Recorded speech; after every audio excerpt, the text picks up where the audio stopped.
गांधी जी ने जैसे ही ये बात सुनी कि बाबा साहब भीमराव अंबेडकर आपका एससी के लिए सेपरेट इलेक्टोरेट मांग रहे हैं कि भाई जैसे सिखों के लिए पृथक निर्वाचन दे दिया, आपका मुस्लिमों के लिए पृथक निर्वाचन दे दिया, ऐसे ही दलित वर्ग के लिए भी पृथक निर्वाचन होना चाहिए। गांधी जी एकदम से विरोधी हो गए।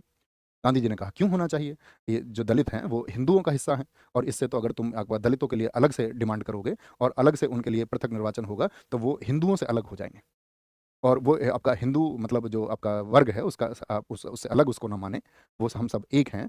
तो इस तरह तो आप क्या है कि आप धर्म को भी बांट देंगे और धर्म को भी आप कमजोर कर देंगे, और इससे जो हिंदू हैं वो कमजोर हो जाएंगे। इस तरह की डिमांड्स आप ना रखें। तो उन्होंने कहा कि भाई फिर तो एक काम होना चाहिए कि बाकी सबको जिनको सेपरेट इलेक्टोरेट मिला हुआ है पर उनको भी नहीं मिलना चाहिए, उनको भी। तो क्या बोलेंगे, यहाँ पर इनके विचारों में मतभेद आ गया।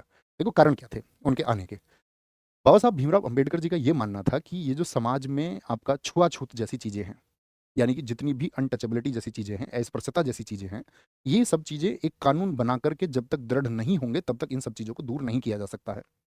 इसके लिए कानून होने चाहिए कि भाई कोई व्यक्ति अगर आपका मतलब अस्पृश्यता को बढ़ावा देता है, छुआछूत को बढ़ावा देता है, तो उसके लिए सजा का प्रावधान होना चाहिए। तो वही मानते थे कि भाई सबके लिए कानूनी एक आपका प्रोफार्मा होना चाहिए, एक ड्राफ्ट होना चाहिए कानूनी जो इन सब चीजों को दूर करे। गांधी जी का कहना था नहीं नहीं नहीं, गांधी जी का कहना था कि इस सब का कारण है आपका समाज, सामाजिक व्यवस्थाएं और जो समाज में व्यक्तियों की सोच है। गांधी जी ने कहा जब तक समाज के हृदय परिवर्तन नहीं होंगे, यानी कि जब तक समाज खुद को नहीं बदलेगा, व्यक्ति खुद को नहीं बदलेंगे, तब तक ये व्यवस्थाएं दूर नहीं हो पाएंगी। और आपने देखा भी होगा आज के समय पर आप देखें दोनों की ही बातें सटीक बैठती हैं। जिस तरह से उनको कानूनी संरक्षण यदि ना दिया जाता निम्न वर्ग को या दलित वर्ग को, तो शायद और ज्यादा कष्ट उसको झेलने पड़ते हैं। और साथ में आपने देखा होगा समाज में एक वर्ग के अंदर परिवर्तन भी आया है, जो इन सब चीज़ों के खिलाफ या इन सब चीज़ों के खिलाफ आवाज़ें उठाता, अवेयर जो लोग हुए, जो लोग सही मायने में शिक्षित हुए। सही मायने में शिक्षित का मतलब समझ रहे हैं? ऐसे ही नहीं कि सिर्फ पढ़ लिया, सही मायने में शिक्षित जो मानव को मानव समझते हों, कि कोई ऊपर ऊंचा नीचा नहीं होता, कोई जात पात जैसी चीज़ें नहीं होती, हम सब मानव हैं, हम सब मनुष्य हैं।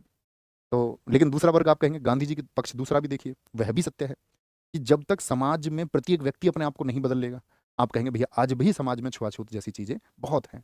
आज भी व्यक्तियों के हृदय परिवर्तन सही मायने में नहीं हुए हैं, जो मानसिक बदलाव होने चाहिए थे वो नहीं हुए हैं। यानी आज भी मौजूद है, तो कानून भी बन गए, अब तो आपका पॉलिटिकल राइट्स भी मिल गए, संविधान ने ताकतें भी दे दी, ठीक है, संविधान ने सबको बराबर भी होने का अधिकार दिया, लेकिन क्या तब भी छुआछूत जैसी चीज़ें संविधान या कॉन्स्टिट्यूशन खत्म कर पाया?